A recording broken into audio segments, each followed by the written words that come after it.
واسه درست کردن یک کیک شکلاتی ساده ولی خیلی خوشمزه، اول 3 دونه تخم مرغ رو توی کاسه میشکنیم. بعدش 180 گرم شکر و نصف قاشق چایخوری وانیل اضافه میکنیم و با دور تند همزن یه 4-5 دقیقه هم میزنیم تا کرمی رنگ و هضم‌دار بشن.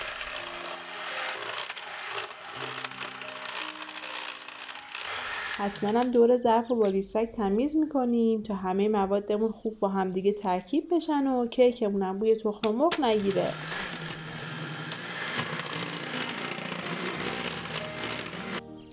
بعد 4-5 دقیقه هم زدن 100 گرم شیر که به دمای محیط رسیده رو به موادمون اضافه میکنیم و حدوداً 1 دقیقه دیگه هم میزنیم.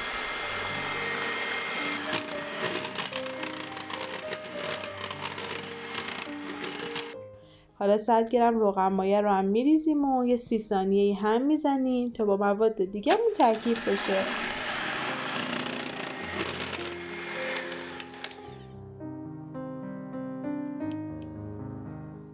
بعدش به 180 گرم آردمون 20 گرم پودر کاکائو و 8 گرم بیکینگ پودر اضافه میکنیم و همشون میزنیم تا با همدیگه قاطی بشن. بعد ترکیب آرد و پودر کاکائو و بیکینگ پودر رو تو 3 مرحله با الک به موادمون اضافه میکنیم و دورانی هم میزنیم تا مایه کیکمون آماده بشه.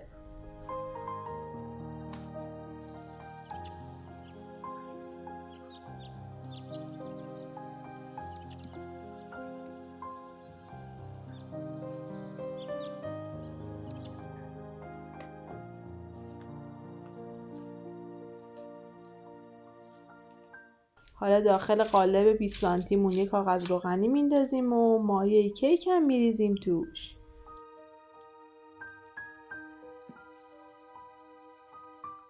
دو سه باری هم کیک رو میکوبیم رو زمین تا هوای داخلش خارج بشه.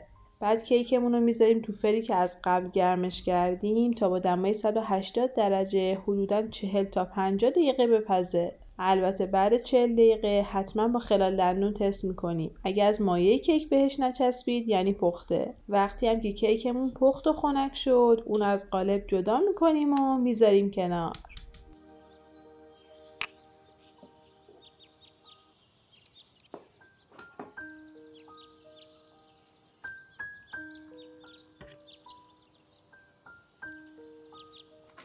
حالا بعد توی این مرحله یه سس شکلاتی مخصوص روش بریزیم که هم کیکمون رو خوشگل‌تر میکنه هم خوشمزه تر.